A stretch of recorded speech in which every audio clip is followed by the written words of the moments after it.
ਮੈਨੂੰ ਇਹ ਦੱਸੋ ਅੱਜ ਇਮਰਾਨ ਖਾਨ ਸਾਹਿਬ ਤੁਹਾਡੇ ਸ਼ਹਿਰ ਆ ਰਹੇ ਨੇ, ਕੀ ਕਹਿਣਾ ਚਾਹੋਗੇ? ਅਸੀਂ ਇਹੀ ਕਹਿਣਾ ਚਾਹਾਂਗੇ ਪਾਕਿਸਤਾਨ ਦੇ ਦੁਸ਼ਮਣ ਜਿਹੜੇ ਸਾਰੇ ਰਗੜੇ ਜਾਵਣਗੇ, ਸਾਰੇ ਰਗੜੇ ਜਾਣਗੇ। ਜਿਹੜੇ ਰਾਹ ਵਿੱਚ ਆਵਣਗੇ, ਜਿਹੜੇ ਮਰ ਗਏ ਮਗਰੂ ਲੱਥੇ ਜ਼ਖਮੀ ਪੈਕਰ ਲਾਵਣਗੇ। ਕਪਤਾਨ ਨੇ ਹੁਣ ਤਿਆਰੀ ਕੀਤੀ ਮੰਨ ਕੇ ਹੁਕਮ ਗੁਫਾਰੀ ਏ। पाकिस्तान के दुश्मन कंबे भावें कितना भारी है। इंडिया अमरीका नू पता लगा जरब कप्तान की कारी है। सारे रगड़े जावणगे जेड़े राह विच आवणगे, जेड़े मर गए मगरू लथे जख्मी पैकर लावणगे। अच्छा मैनू ये दसो इमरान खान नू सपोर्ट क्यों करन दे हो, वजह की है? देखो जी सब तो वड्डियां दो गल्लां ने। एक तो उन्हां साडे नबी पाक सल्लल्लाहु अलैहि वसल्लम उन्हां दी तौहीन दे बारे एक कानून बना छड्डिया है। जेड़ा साडा सब कुछ लुट जांदा, बच्चे ज़िबा हो जाते, घर लुट जाता, एक नबी की शान आन बच जाती।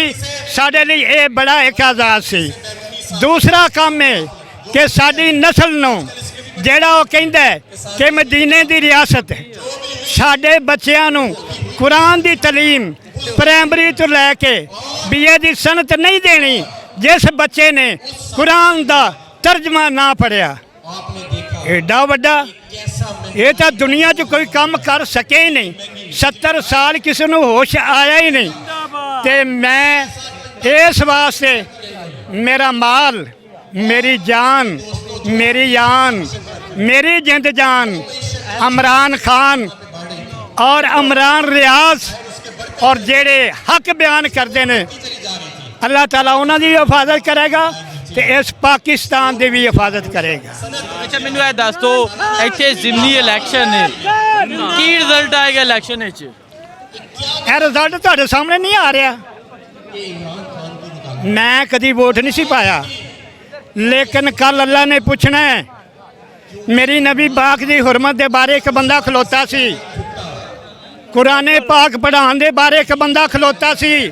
और तुसी उनके पासे सो कि जेडे गुस्ताखियां करते सन उन्होंने पासे सो। असी मरना असी जवाब देना है। हुण तो मीडिया ही ऐसा आ गया, घर बैठे हर शे नज़र आ रही है। नबी पाक की गुस्ताखी हुई, ये मौजूदा हुक्मरान ने किसी मजम्मत की है तो मैं थले बह जाना जी छितर ले लो, डुब के मार जाने मुसलमान। और नबी पाक की आन शान तो बड़ा साडा कोई काम नहीं। अच्छा मैनू ये दसो अज इत्थे इमरान खान का जलसा है, तुसी ये आवाम का जज्बा वेख रहे हो, कल ऐसे जगह ऐसे ग्राउंड विच मरियम नवाज का भी जलसा है, तो की फर्क हो गया दो जलसे? बड़ा फर्क है, बंदे ते औरत च फर्क ही बड़ा है। माशाअल्लाह माशाअल्लाह। पाकिस्तान जिंदाबाद, इमरान खान जिंदाबाद, खुर्रम सुजान जिंदाबाद। तैनूं अल्लाह कहंदा घर च रह, चार दीवारी च रह। बंदे नूं अल्लाह ने हुक्मरान बनाया है, उन्होंने तो चार दीवारी च रखे है। ते बस अल्लाह हदायत नसीब फरमा। ठीक है। हाँ जी अस्सलाम वालेकुम। वन सलाम। अच्छा मैनू ये दसो इमरान खान साहब तुहाडे शहर शेखूपुरे आ रहे हैं, की कहना चाहोगे इमरान खान दे? इमरान खान हमारा बहुत अच्छा लीडर है, पाकिस्तान के लिए उन्होंने बहुत अच्छा काम किया और इंशाल्लाह ये अब आने वाला हुकूमत इमरान खान का होगा और हमारा पाकिस्तान का वज़ीर आज़म होगा। और मैं शहबाज शरीफ को कहना चाहता हूँ कि ये जो काम कर रहे हैं नरेंद्र मोदी वाला, जो मुसलमान एंकर इंडिया का है वो मुसलमान की बात करता है, उसको पकड़ कर अंदर बंद कर दिया जाता है। और पाकिस्तान का जो एंकर है वो भी जब पाकिस्तान का बात करता है, पाकिस्तान के इस्लाम का बात करता है, पाकिस्तान के इमाम का बात करता है, उसको भी पकड़ के जेल में बंद कर देता। इनमें और नरेंद्र मोदी में कोई फर्क नहीं है, लिहाजा हम इनका डट के मुकाबला करेंगे।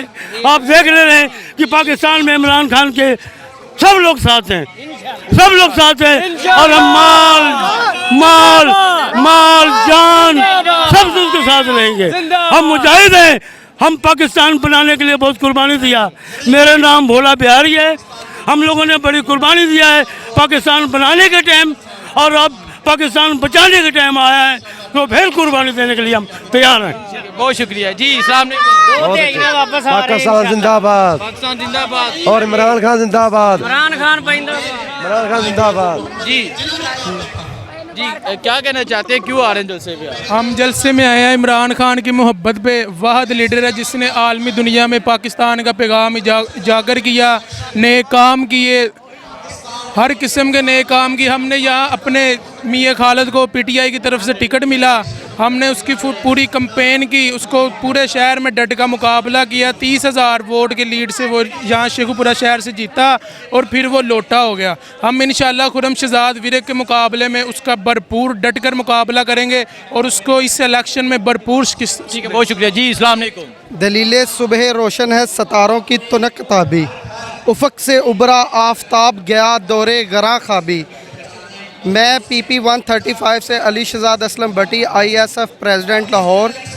मैं आज इमरान खान साहब के हक़ में हमेशा 2007 से खड़ा हूं और मैं देख रहा हूं हमेशा इमरान खान साहब का साथ उन्हीं लोगों ने दिया जिन्होंने इस बात को समझा कि हक़ और बातल में क्या फ़र्क है, और जो लोग बातल को तस्लीम करते हैं वक्त आने पर वो इस तरह लोटे हो जाते हैं, जिस तरह आज मुनर्रफीन शेखपुरा के और दूसरे इलाका के। और आज इसी सिलसिला में मैं शेखपुरा तशरीफ़ लाया हूँ और PP 140 में जनाब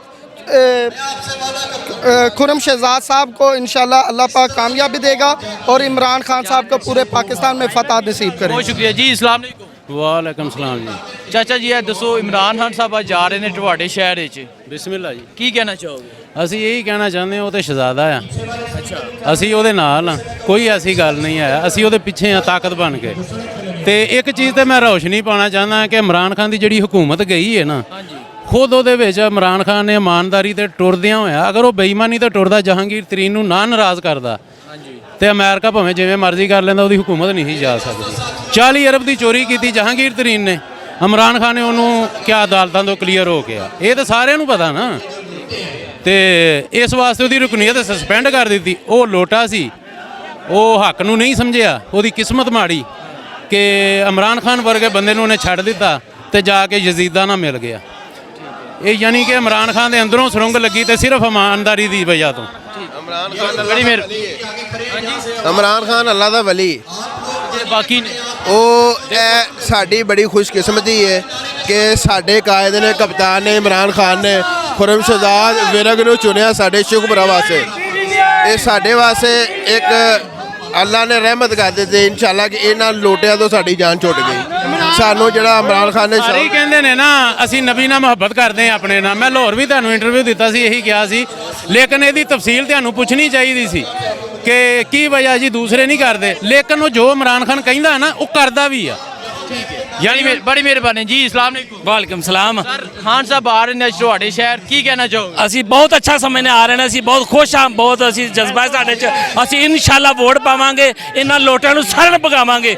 ਅਸੀਂ ਇਹਨਾਂ ਦੇ ਨਾਲ ਰਲ ਕੇ ਤਕਰੀਰਾਂ ਕਰਦੇ ਰਹੇ, ਜਲਸੇ ਕਰਦੇ ਰਹੇ, ਸਾਰਾ ਕੁਝ ਕਰਦੇ ਰਹੇ। ਇਹਨਾਂ ਸਾਨੂੰ ਪੁੱਛਿਆ ਨਹੀਂ ਵੀ ਤੁਸੀਂ ਕੀ ਕਰਦੇ ਹੋ, ਕੀ ਕਰਦੇ ਹੋ। ਇਹਨਾਂ ਚੁੱਪ ਕਰ ਉਹਦੇ ਪੈਸੇ ਚੁੱਕੇ ਨੇ ਔਰ ਰਲ ਕੇ ਨੇ, ਸਾਨੂੰ ਤਾਂ ਕੁਝ ਨਹੀਂ ਪੁੱਛਿਆ। ਅਲਹਮਦੁਲਿਲਾ ਅਸੀਂ ਨਾਲ ਆ ਔਰ ਨਾਲ ਰਵਾਂਗੇ ਇਨਸ਼ਾਅੱਲਾ। ਮੈਨੂੰ ਇਹ ਦੱਸੋ, ਜਦੋਂ ਇਹਨਾਂ ਨੇ ਹਮਜ਼ਾ ਸ਼ਹਿਬਾਜ਼ ਨੂੰ ਵੋਟ ਦਿੱਤਾ, ਇਹਨਾਂ ਹਲਕੇ ਚ ਆ ਕੇ ਹਲਕੇ ਦੇ ਲੋਕਾਂ ਕੋਲ ਪੁੱਛਿਆ ਕਿ ਅਸੀਂ ਉਧਰ ਹੋ ਜਾਈਏ? ਮੈਨੇ ਕਿਸੇ ਨੇ ਨਹੀਂ ਪੁੱਛਿਆ, ਬਿਲਕੁਲ ਨਹੀਂ ਪੁੱਛਿਆ।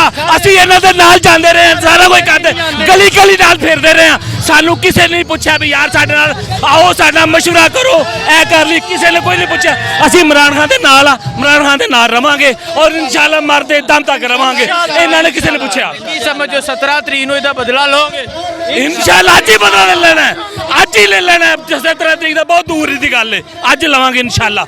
ਅੱਜ ਸ਼ੇਖਪੁਰੇ ਨੂੰ ਦੱਸਾਂਗੇ ਵੀ ਸਾਡਾ ਵੋਟਰ ਸਾਡੇ ਨਾਲ ਹੈ, ਸਾਡੇ ਨਾਲ ਇਨਸ਼ਾਅੱਲਾ। ਇਮਰਾਨ ਖਾਨ ਨੂੰ ਸਪੋਰਟ ਕਿਉਂ ਕਰਨ ਦੇ? ਇਮਰਾਨ ਖਾਨ ਸਾਡੇ ਦਿਲਾਂ 'ਚ ਵਸਿਆ। ਇਹਦੇ ਚੋਰ ਲਟੇਰੇ ਨੇ ਸਾਰਾ ਕੁਝ ਲੁੱਟ ਕੇ ਬਾਹਰ, ਕੋਈ ਫਲੈਟ ਵੇਚ ਕੇ ਲਿਆਉਣ, ਇੱਕ ਫਲੈਟ ਵੀ ਵੇਚ, ਮੈਂ ਆਪਣਾ ਫਲੈਟ ਵੇਚ ਕੇ ਲਿਆ ਦੇਣਾ, ਉਹ ਇੱਕ ਦੇ ਵੇਚ ਕੇ ਲਿਆਉਣ, ਲਿਆ ਕੇ ਕਰਜ਼ਾ ਲਾਣ, ਕੁਛ ਤੇ ਕਰਨ। ਉਹਨਾਂ ਨੇ ਸਿਰ ਲੁੱਟਿਆ ਲੁੱਟਿਆ ਲੁੱਟਿਆ ਲੁੱਟਿਆ। ਮੈਂ ਜ਼ਾਤੀ ਗੱਲ ਹੈ, ਮੇਰੀ ਆਪਣੀ ਪੈਲੀ ਤੇ ਕਬਜ਼ਾ ਹੋਣ ਡਿਆ ਸੀ, ਮੈਂ ਬਚ ਗਿਆ। ਅੱਛਾ ਮੈਨੂੰ ਇਹ ਦੱਸੋ, ਅੱਜ ਇੱਥੇ ਇਮਰਾਨ ਖਾਨ ਦਾ ਜਲਸਾ ਹੈ, ਕੱਲ ਐਸੇ ਜਗ੍ਹਾ ਮਰੀਮ ਨਵਾਜ਼ ਦਾ ਵੀ ਜਲਸਾ ਹੈ। ਹਾਂਜੀ 17 ਨੂੰ ਇਲੈਕਸ਼ਨ ਵੀ ਹੈ ਤੇ ਕੀ ਰਿਜ਼ਲਟ ਹੈ? ਰਿਜ਼ਲਟ ਅੱਜ ਨਿਕਲ ਗਿਆ, ਅੱਜ ਨਿਕਲ ਗਿਆ ਰਿਜ਼ਲਟ ਇਨਸ਼ਾਅੱਲਾ। 17 ਤਰੀਕ ਦਾ ਰਿਜ਼ਲਟ ਅੱਜ ਨਿਕਲ ਗਿਆ ਇਨਸ਼ਾਅੱਲਾ। ਇਹ ਸਾਰੇ ਫਾਰਗ ਨੇ, ਬਿਲਕੁਲ ਫਾਰਗ ਨੇ ਇਨਸ਼ਾਅੱਲਾ।